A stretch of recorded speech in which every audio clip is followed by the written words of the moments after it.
around that, let's chat a little bit about the whole Khashoggi incident here.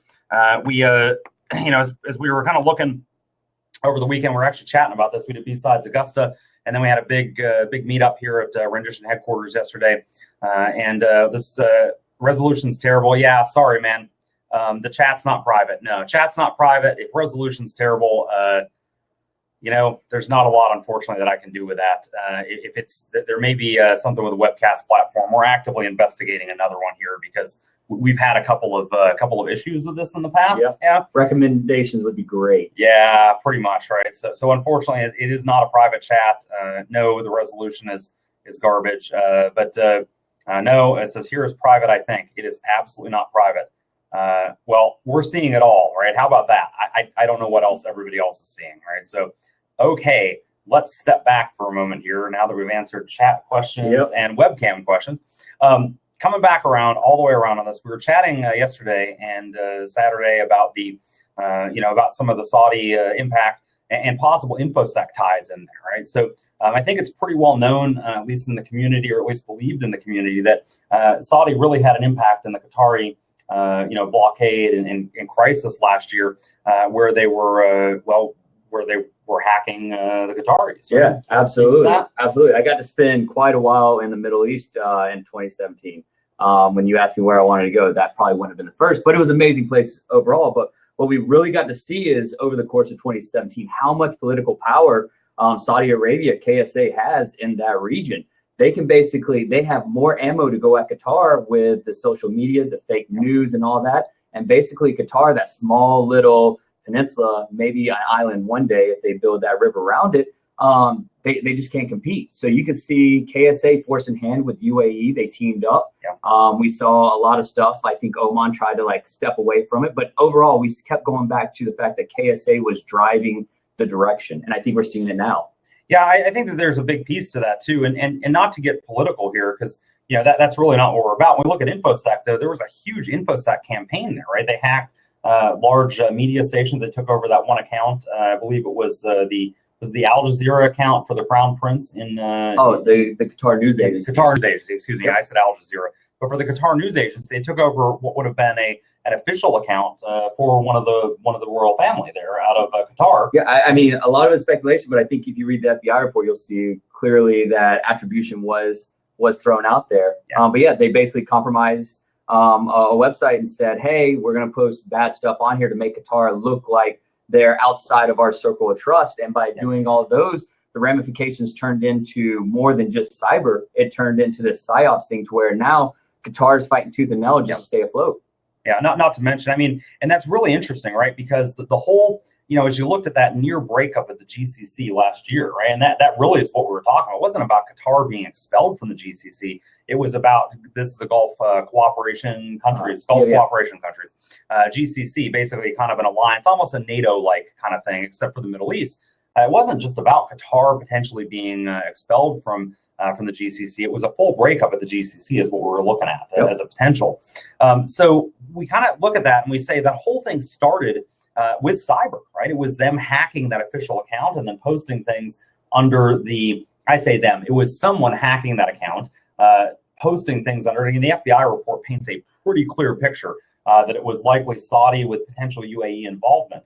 And I don't know much else where to go from there, right? I mean, either you believe the FBI's attribution or you do not. I have to be honest and tell you that I do. I'm a big fan of them. Yeah, I mean, look, folks that follow me, I'm not going to say a lot like, yes, the FBI's attribution in this case is 100% correct. But here, I have to say, I think it probably is. Yep, I think Saudi tries to see where they can step and where they can clean up and how much power they have into this. And I think it kind of stumbled into where we're at today, where we're seeing this killing, this massacre of this journalist. And at the end of the day, did they think they could get away with it? And do they think they can make the fake news kind of recorrect? Yeah.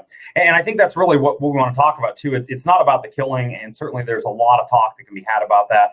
About the Washington Post columnist, being killed. Obviously, there's tons of people that are commenting on that. I'd like to talk about the Infosec side of it. And there's two very, very important pieces that I kind of step back and look at here. I think one for me is that here you've got basically somebody who was an opponent of the kingdom who was killed And again, I'm taking for granted at this point, because I don't think any reasonable person can argue otherwise. I'm taking for granted that he actually was killed. But here you've got someone that was killed because they were an enemy. They were killed outside the country.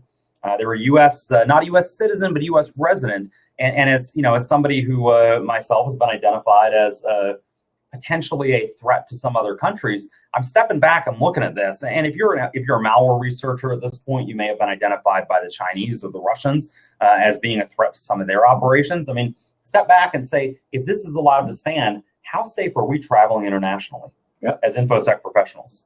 And I wouldn't even say just this to any big country that wants to silence. Yeah. Oh, I'm certainly not just limiting this to KSA, right? I think, again, I use the example of China and Russia.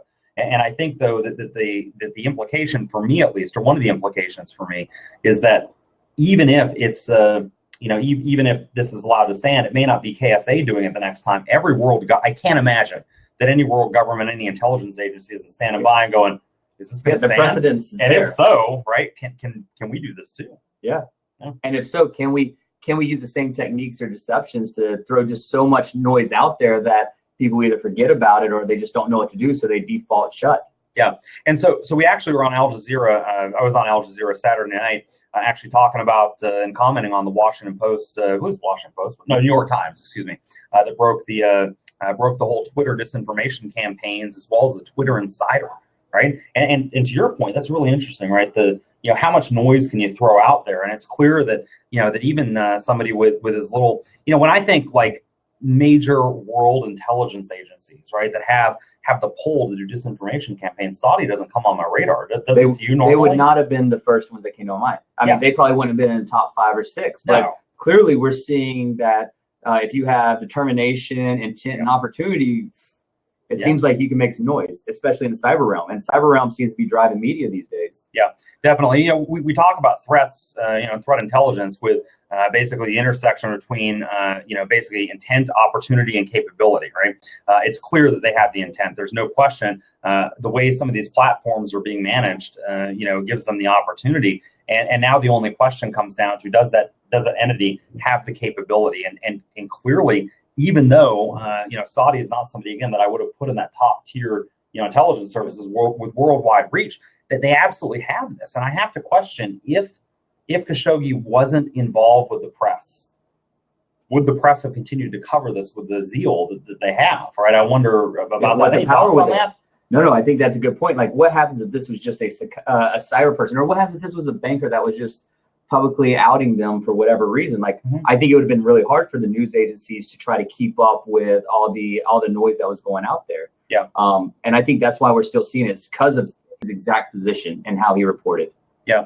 So this is interesting. We have a question in chat. It says, take it to another level. If a big company got exposed by an InfoSec researcher, are they targeted by this company at some level? I can't speak publicly to this, but we've certainly seen that, seen some evidence of that in the past, where individuals as well as organizations have become targets of nation state intelligence, I guess is probably the easy way to put it, as a result of outing either an operation or being critical of a government or something along those lines. I would even take it the next step and say, hey, not all companies are public, right? Like, we have things under a democracy like what we work on, but you think about companies out in the Middle East, a lot of those countries are ran by a single being. And this single being, basically, all these companies there, most of them report up to them. So absolutely, can you see if a giant conglomerate in that area is like, hey, this person's stopping oil production or some other production?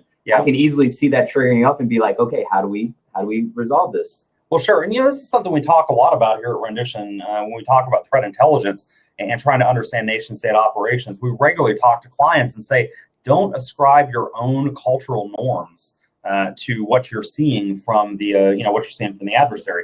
Oftentimes we'll step back, we're like, well, that's ridiculous. That's all, those people are evil, right? And it really comes back to maybe not.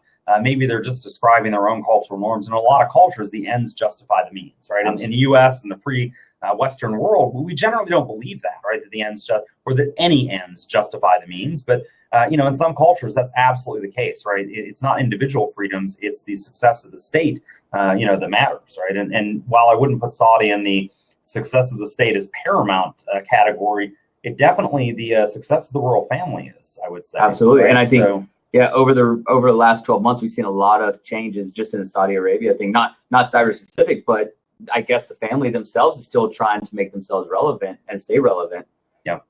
Yeah, and again, we're seeing now, and I'm really interested in that whole Washington Post, Washington Post, New York Times article, because one of the things we learned in that New York Times article was that in 2013, a employee had joined Twitter, and in 2015, he was ultimately let go because he was believed to be an insider. And in fact, the New York Times reports that Western intelligence actually basically pointed Twitter or turned Twitter on to this guy who was being influenced by Saudi intelligence, right? Any thoughts on that? And I mean, just it goes back to the fact that power, intent, opportunity, and capability will always seems to win. Yeah. I mean, I guess, for me, one of the big takeaways, I think, from the Infosec and the larger Infosec space is again, we typically would not have put Saudi in that top tier intelligence, organizations, right? I mean, I think countries, obviously the Five Eyes countries, U.S., Canada, Great Britain, Australia, New Zealand, I put there, Russia, China, France, Spain. I'm trying to think of a couple others here. But I mean, to clarify, I still don't put them in that category. Right. Absolutely. Yeah. No, I still wouldn't put them in like the necessarily global reach category, but do we need to reevaluate that? Because what you're looking at now is somebody who has, or a country with an intelligence organization that has co-opted an employee at a major social media network. The only reason that major social media network knew that employee had been co-opted was Western intelligence, who presumably was using some other intercepts to be able to, or other intelligence to be able to know that. I mean, should we be putting them in that category? I mean, yeah, what do y'all think? What do y'all think out there? Do you think we're way off on this? Do you think we're thinking what you're thinking? Yeah. I mean, that's kind of what we're looking at here is the, I think that the bar, I think this story more than anything else, right? And one of the ways that we're going to be at least communicating this to our clients, right, is that this story specifically, and we always look for case studies when we try to explain something to a client, we're always looking for a case study. This becomes our case study in knowing basically where where's the line, right? Because where's the line for believing that that a particular country can do international influence operations, right? And obviously we kind of need to reevaluate that a little bit, because again, prior to this, I would not have necessarily thought, Saudi's probably in that group of people that'll be doing international influence ops. Again, it's obvious that that's happening. And it's obvious. The next logical question back to the precedents is, if the G5 and the G9 doesn't do anything about this, what's the next step? Right? Clearly they'll get away with it. Right. So do they now start tactfully going after more people that they seem people of interest? Like you said, Jake, like what is China or Russia doing in this situation? Because clearly they see that a lesser powerful state can do this. Can you imagine what they could do? Yeah, I think that's a great point, and I'd like to throw one other one in there too, and that's the kind of stepping back from the killing piece, right? Because I want to separate that, because that while that's horrible, it's also not what we do, right? We're not going to go do private security or any of that, but on the cybersecurity side. Can we speak a little bit to, you talked about the G5 or the G9. Typically, in most stuff that's not cyber related, that they rely on international norms. And I would ask here, Brandon, what do you think about the lack of international norms for cyber? And I know we're on a can of worms here. I don't want to go all the way down that, but how do you think that's impacting how this is all playing out? Yeah, I think just the lack of norms in general, or defining the norms, which means anything is possible. I think Assassin's Creed said it best, which was nothing is real, everything is perceived, or something along those lines, which means basically I can do whatever I want out there, because we're seeing no ramifications. The GDPR, make sure I got those acronyms correct. GDPR, sorry, this is just hitting me all the time.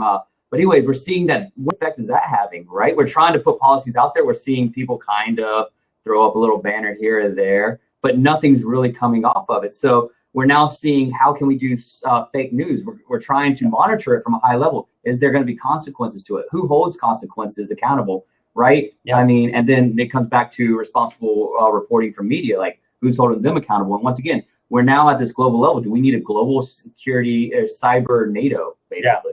Yeah. But let me be perfectly clear, right? We've written in the past that, the quote unquote Geneva Cyber Convention or Cyber Geneva Convention is probably not going to work. But we know that one of the big key enablers for that, of course, is solid attribution, which is something that today is very, very difficult, right? So the Geneva Convention works because we can hold people accountable. Cyber Geneva Convention, I think, is going to be difficult for exactly the same reason. It's very difficult to attribute it to a specific person or persons. Right. I mean, it'd be really nice if there was a bullet or something physical, right? It made it real easy. Oh, I know this bullet came from this gun. Yeah. And I know that this person has this gun. But in cyber, it's like, oh, yeah, that computer actually belonged to somebody else. And that was just one of the many daisy chains to get to the endpoint. Yeah, definitely. Well, can I kind of follow up on another point here, too? I have kind of a two-part question here.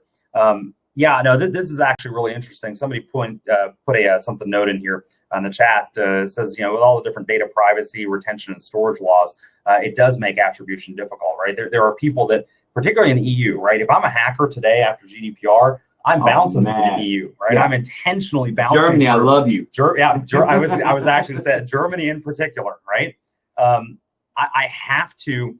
If I'm a hacker today, I have to bounce. Yeah, and we don't know this. Like, we're not the only ones that know this. Yeah, the adversary clearly knows this, right? Obviously. How many times when you go do any kind of incident response, you see, hey, the IP address came from Denmark, Germany, or you see it bounce back and forth between 2 or 3 countries, and you're like, oh man, I'm not going to be able to get anything from them because they just don't retain the data because they're afraid that that's going to negatively impact their people. Yeah. So we got another great comment in the chat here too that says, policy is to keep honest people honest. And it's people with no agenda and basically if people have an agenda, no policy at all is going to hold them back. And I think I agree with that 100%, right? It's but I will mention that again, as we talk, as we're kicking around about Germany and the European Union in general, those policies are then making those countries and businesses in those countries more attractive as hot points for the adversary because the policy is driving data retention, which makes investigations more difficult. Right. That's to the point, that we're looking at there. But I'd like to ask kind of a two-part here, if I can, kicking back to the New York Times article. We know that it was a Twitter employee in 2013. And I'm asked the first part of the question. I'll come back to the second part. What does it tell us that it was a Twitter employee and not LinkedIn, Facebook, any of the other social media networks? Does that tell us anything, do you think? Or I think those are good. That's a good question. The first one being like, does this mean Twitter's more insecure? Does it mean they're more secure, right? Because they actually found them, right? How do we know this isn't happening at Facebook or any pick your social media? It also shows that, hey, Twitter has become the go-to right now, right? Yeah. I joined Rendition Infosec and I got told, hey, Brandon, you need a Twitter. I'm like, man, I'm so archaic with LinkedIn. But anyways, long story short, I get on Twitter and this is how people are conversing day to day, right? I'm not saying it's Wikipedia kind of knowledge, but I mean, this is how day-to-day operations get on it. So there's many times I'm hearing people say, oh, did you hear this? It came from Twitter. Or did you hear this? Like, this is how things get disseminated nowadays. Yeah. So for this person to be associated with Twitter and for Intel source to come out and say where this came from, it's like, wow, how much does the Intel community put into Twitter and into Facebook and all that? Yep. So I think there's a couple interesting pieces on this, right? And I'm interested to hear your thoughts about this, but I kind of wonder, one, I agree with you 100%. Even we can backdate to 2013 and we can say that in 2013, based on this New York Times article, again, somebody that you and I, both with backgrounds in this field, would not have considered a top tier intelligence service, are actively trying to compromise Twitter employees, right? So then I have to step back and say, okay, one, how many other nation states have tried and successful and been successful? Because remember, the Saudis were for a time, right? That's clear. Secondarily, then I know that in 2013, even their low tier intelligence service saw this as a meaningful platform to devote resources to, right? Because there's a resource cost for the Saudis to do what they did, they ultimately believe there was a payback there even 5 years ago. Then I have to also ask, because you mentioned, right, that did we not hear about maybe at LinkedIn or Facebook or whatever? I wonder, the fact that they tried to do an insider or needed an insider at Twitter, is that because they couldn't do it without an insider? Are they doing the same type of influence operations on other platforms and just found out that they didn't need the insider in the first place, right? So I'm trying to look at, again, it doesn't mean that that Twitter was really what they wanted to go after. Is this the only one we're seeing? It was the only one they needed? Right. I used to work over in the West Coast, and their mindset is completely different. Literally, they're all about open sharing, transparency. So once again, that's great for day-to-day operations, and it makes business very streamlined to an extent. But at the same time, as I get into their network as a simulated adversary, and as real attackers do, it makes it super easy for them to be able to go out and conduct business as they need to. Sure. Well, and the New York Times article, I think it was New York Times, it may have been The Verge, I can't remember, but I think it's well known that, for quite some time, I think it was until after the 2016 elections, any employee inside of Twitter, any dev employee could stand up a VM, basically fire up a Docker, with just raw access to Twitter, basically all Twitter data, right? They were the prototypical trusted insider. And so, again, I wonder how internal policies may have helped shape that as well. And I'll even say, like, not to throw out names out there because I don't want to do that, but working over in that area and being in the Palo Alto, San Francisco area for so long, they're not the only ones. Yeah, right. Definitely. All these companies, they want to make it available. They want to make it easy to do things. They want to remove the friction from business. Yeah. So therefore, if I need to stand up a VM for X, Y, and Z, here's the keys to the kingdom. Yeah. Hey, you need your own AWS account? Sweet. Here's the keys to the kingdom. I mean, literally, it's all about how can I do this? But at the end of the day, it contradicts what we know with security. So maybe we should be rethinking security. Maybe we should be trying to convince West Coast to kind of be more, what's the word I want to say without them all being mad at me? Conservative, I guess. Right. Yeah. Well, how about more conservative in their security? Maybe right. The right way. Yeah, the right way to put that. Right. But yeah. So that actually is a really interesting point too. Right. Developing with live and real data. It is terrible. There's no question about that. There are apps that are going to require that. Right. I mean, look, Twitter operates at a volume, and so does Facebook and LinkedIn and any of your major platforms. They operate at a volume that is very, very difficult to simulate.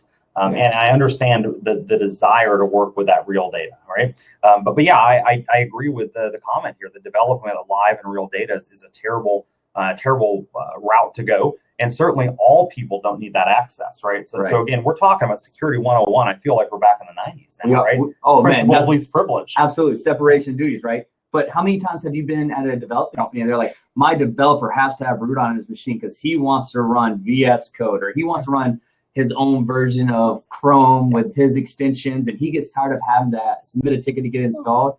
I mean, we've run a couple of these where we've seen devs with domain admin, right? And which is just mind blowing, right? Because I'm like, dude, is it 1995 again, or or are we in 2018, right? And and typically the CISO, the leadership don't know that this is happening. They have policies in place that says don't do it. But then just through nicks and crannies and just day-to-day talk, I guess it's internal social engineering.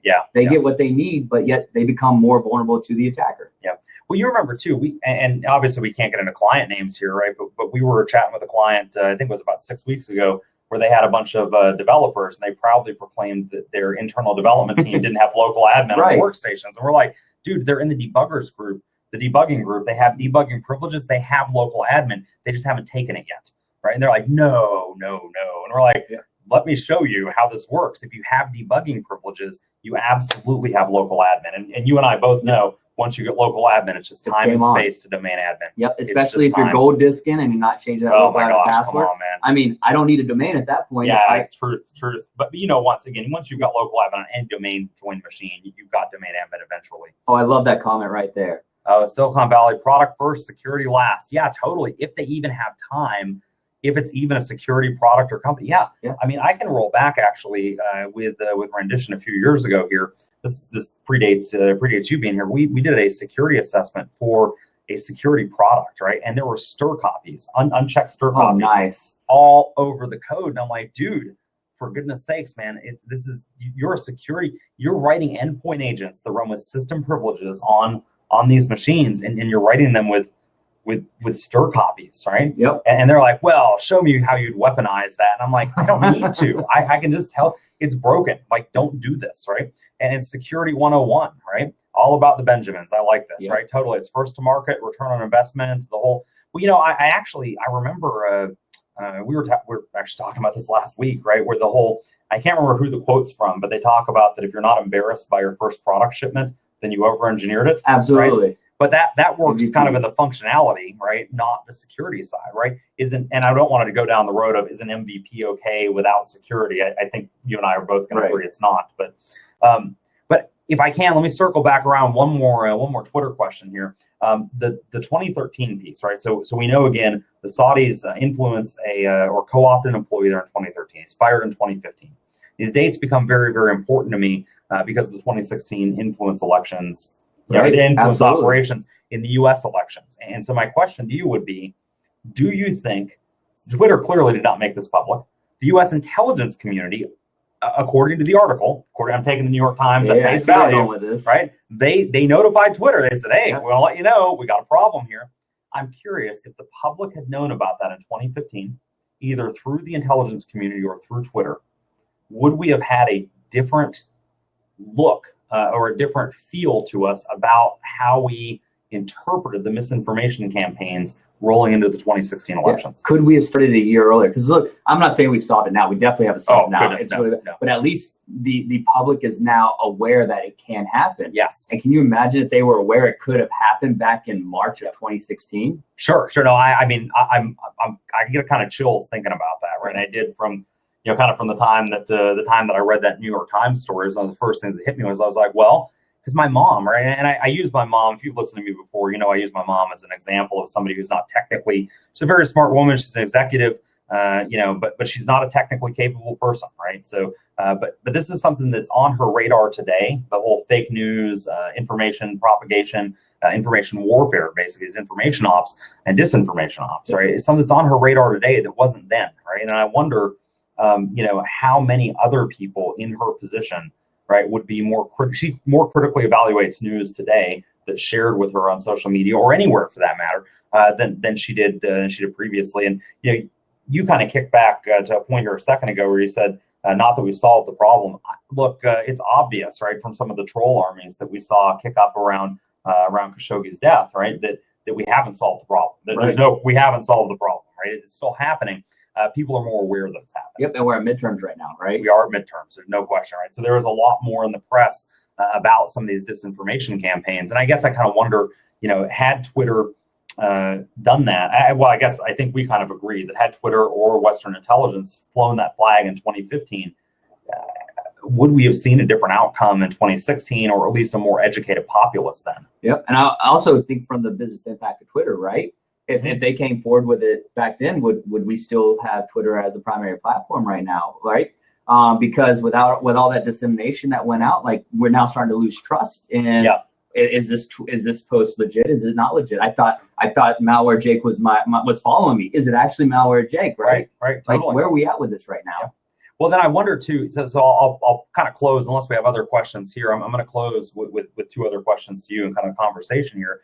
Unless you got more to add too, but. Two other things I'd like to ask is, did Twitter and or Western intelligence, whoever that happens to be in the story, do they have an ethical obligation to tell the public about these disinformation campaigns, knowing that, again, if KSA is pulling this off, clearly others are as well, right? Do they have an ethical obligation to let us know, again, either at a corporate or a government level? That's the first question. And then secondarily, do you think that Twitter is taking more of a valuation loss now because of the 2016 elections than they would have if they just addressed the problem up front in 2015? Yeah. So let's start with the first one. Sure. So the intel, because we're speculating there, ethics and morals are based off of a lot of things. Yes, sir. So yes, I just want to go to the corporate side of the house with Twitter. And I think Twitter falls under the democracy kind of umbrella. Absolutely. They should have disclosed it. Yeah. Why? Because at the end of the day, by not disclosing it, they're not making their users safe. Right? Agreed. They're not Yes. helping them be safer at what they're doing day to day. The second piece of it, absolutely. I think Twitter takes a huge hit now. I think because No they question waited they have. so long and because now speculations comes up and still today, there's really no here is verbatim what happened. This is why we took so long. This was our mindset. We're now left to speculation, and speculation never leads into the right direction. Yeah. No, I think I think you're right about that. I think that them failing. I think that if this news never came out, right, the news that came out on Saturday, if that news never comes out or had never come out, I think Twitter, maybe sweeping stuff under the rug didn't hurt them as much. But it's impossible for me now to, after Saturday, it's impossible for me to look at a story about, how Twitter was impacted by these Russian trolls and feel any sympathy at all for them. Originally I kind of had this whole when did they know it was a problem? Forget it. They knew it was a problem by 2015. Yeah, you slept No on it, right? question. You woke up, you're like, yep. No question. By 2015, they knew they had a problem. And look, again, I'm coming back to the whole, if Western intelligence, I cannot fathom that if Western intelligence notified whoever that is, notified them about KSA in 2015, that there weren't also discussions about other intelligence organizations doing similar things, whether that would involve an insider directly or just externally, right? They knew then that influence operations from governments were taking place, and that it's hard to evaluate their actions afterwards without that context. Yep. And it's very negative. Yep, absolutely. I have a question for you, Jake. Right? Sure, fire. I'm a CISO, right? I'm in California. I have a social media company. We're big. We're a conglomerate. We don't want this to happen to us, right? But at the same time, my disaster recovery plans don't account for this. What do I do? How do I make sure that I'm doing right by the public and right by my business at the same time? Yeah, sure. That's a hard question to answer. I think that I think a lot of it's going to come down to logging and transparency, right? So I want to applaud. I know we've been hammering on Twitter quite a bit here over the last couple of minutes, but let's go ahead and say that I want to give Twitter some props here when they released basically those tweets from those accounts that were known to be Russian bots. They released the full set of tweets so other people would do data analysis, right? And that was 2 weeks ago. I think they released that set. 2 or 3 weeks ago, something like that. Yeah, so they just released that, and look, that's great for transparency. It's great that they had the logging to do that, and so I think that's a good start, right? I think the transparency is important. Yep. And sometimes I think maybe the disorganization or the lack of policy around stuff can definitely come off as we're trying to hide stuff, right? As the business piece of it tries to figure out what to convey to the outside. I think many times the media gets a hold of it maybe prematurely, or we get a hold of it prematurely, and we're like, oh, you're hiding something, when really they're just trying to figure it out themselves. Yeah, totally. And look, Facebook kind of came off that way a little bit with the it was 50 million. Oh no, it's 90 million. Oh, now it's 30 million, right? And to Facebook's end, man, their transparency has been phenomenal, right? I mean, say what you want about what led up to that tokenization issue or the token issue, but at the end of the day, their transparency has been great. Yep. Looking through that one at all, like that definitely took somebody who was determined, who had intent and opportunity, right? We're not talking about a little script kiddie here. Like and that's going to make us rethink how we do centralize anything, right? Yep. But before you say decentralized blockchain, just stop. So this one's interesting. It says, does any incident response or DR plan cover exposing malicious items, right? And the physical damage that could occur from that transparency. That's kind of interesting, right? Do these cover exposing somebody misusing information? I think only in the regulated data space would be my answer currently. Right? Anywhere where it has to be reported. Yeah, and I think short of that, I think generally you'll probably see it in some public, some 10K filings, right? Buried somewhere in there and encoded language by legal, right? Basically trying to say it happened, but not really say what happened. Followed by a for predictive statement. Yeah, totally. Yeah. But no, that's a really interesting, the fiscal damage that could occur from the transparency.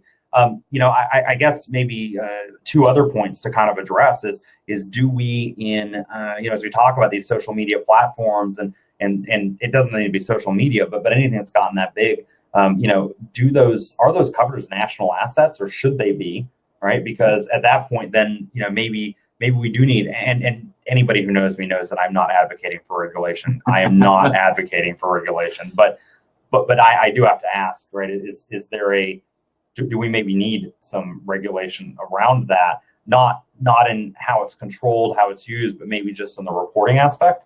Yep, I like it. I think we have this giant misconception that getting a black eye is bad. Yeah, I think getting a black eye and telling the world you got a black eye, this is how I got a black eye, is amazing. I think that's how you build the transparency and you build the trust between you and the client base. So if this gets leaked and you're able to come forward and say, hey, we didn't do this, somebody else did, and here's how, then I think you make the community much better. Yeah. I mean, look at, and I'm going to use Twitter as the example here because I think they're the best example at the moment, and they're the ones in the news right now, specifically with the Saudi incident. You look at Twitter, they had the big purge earlier this year, right? And they purged millions of bots. I know one Infosec user, will remain nameless, dropped more than 100,000 followers after. Dropped more than 100,000 followers after the purge, right? And Twitter had been reluctant to do this earlier because, at least a birdie told me, right, that they've been reluctant to do this earlier because internally they were worried that encouraging and admitting that there were millions and millions and millions of fake accounts, right?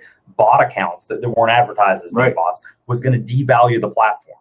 I would argue that them not admitting that when it was blatantly obvious to anybody willing to look, devalued the platform more, right? I think they waited till it got to a tipping point and were like, oh shit, language, oh stuff, what now, right? And then had to basically, basically nuke that platform from, basically nuke those people from orbit. And today, I kind of stepped back and said people, bots from orbit. And today I have to wonder, again, how much more damage was done by not being transparent with the public early than waiting. Yeah, because at the end of the day, the SMEs of each space, they're going to get a hold of the data. Yeah, and trust me, anybody that follows the SMEs, they're going to trust what the SME says about it. The SME says, hey, this is blatantly obvious, or without a reason of a doubt, I feel this. Guess what? If it contradicts what you're telling the public, then guess what? They're going to side with the person they trust by the business aspect. Yeah, and that's I think we see a lot of that happen after this. So unless we've got do you have anything else to hit here? No. I think I would like to know if we have any more questions. Well, of course, yeah, definitely that, right? But I think we've pretty well covered. I mean, kind of to sum up here, right? If we're doing the TLDR version, is the couple of things, right? While we're waiting on any other potential questions here, KSA has a much larger intelligence reach than a lot of people recognized before.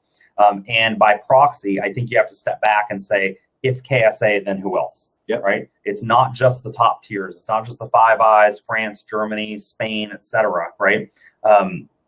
We've got a comment here, by the way. It says, a respective firm admitting to an issue and then actively fixing it rather than hiding it. Yeah, absolutely. You and me both, right? I have left businesses in the past because of the way they've handled an incident. And I've stood by companies where my data was compromised, right? Where I stood by the company because of the way they handled the incident, right? It's not, I'm not worried that you had a problem, right? I think we're in InfoSec at this point, and for the last decade, let's say, at least the last 5 years, it's no longer been a question of if you're going to get hit. It's just a matter of when and how bad. And I'll throw in the final part, and then how you deal with it, right? Yeah.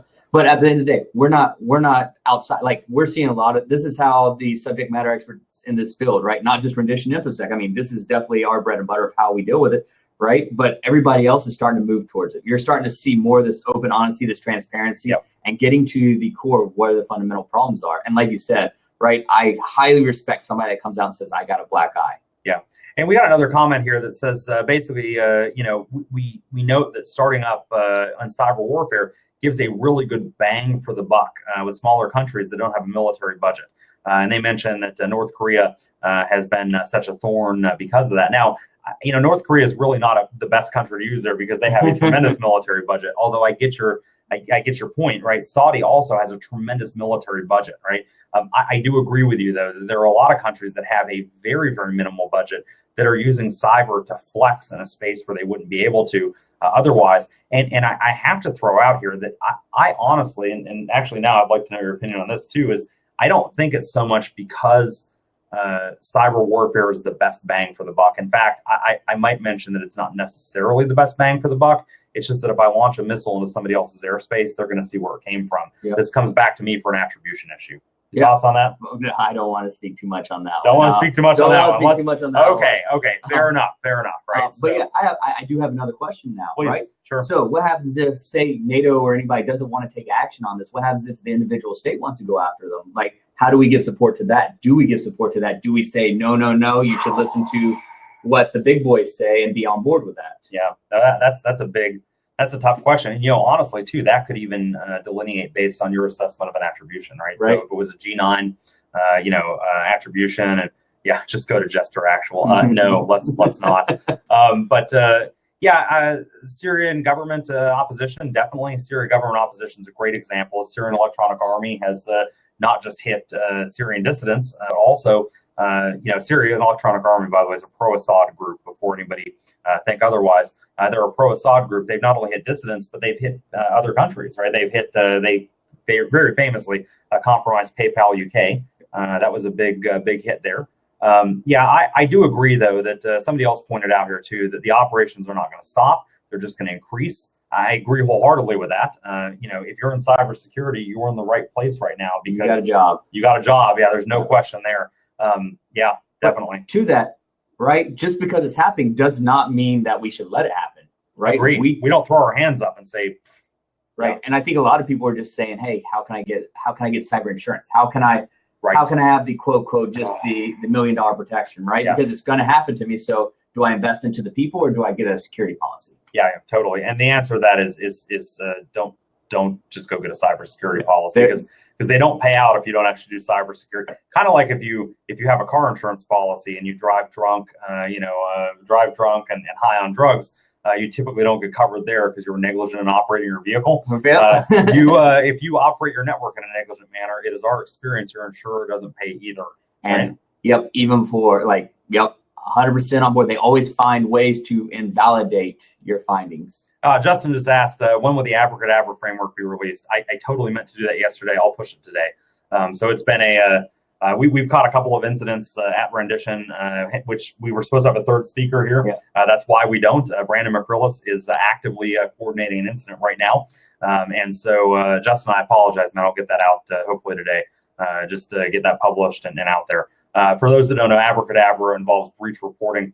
Definitely. And it's that's on me, man. I gave a talk on it on Saturday. We had a big family-ish get together at Rendition yesterday.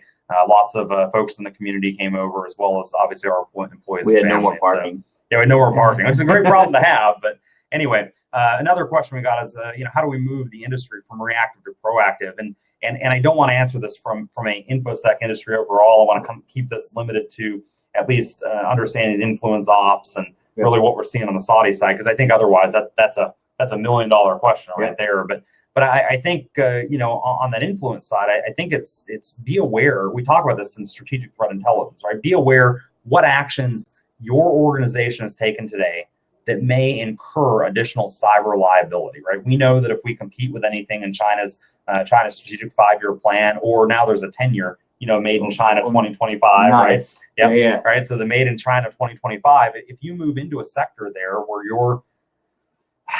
you produce something like that, you just know they're coming after you, right? So in the proactive, versus reactive, I think it's making leadership aware that that taking a particular action increases our cybersecurity risk, and as a result of that, we have to be smart and say that we have to be very smart actually, and say that our cybersecurity posture must increase with that. It must be included as part of the cost-benefit analysis for pursuing a particular business line. I think that's probably the big one. Right, the people problem, right? Getting the people up to date. Yeah, totally. Making sure decision makers understand the whole space, right?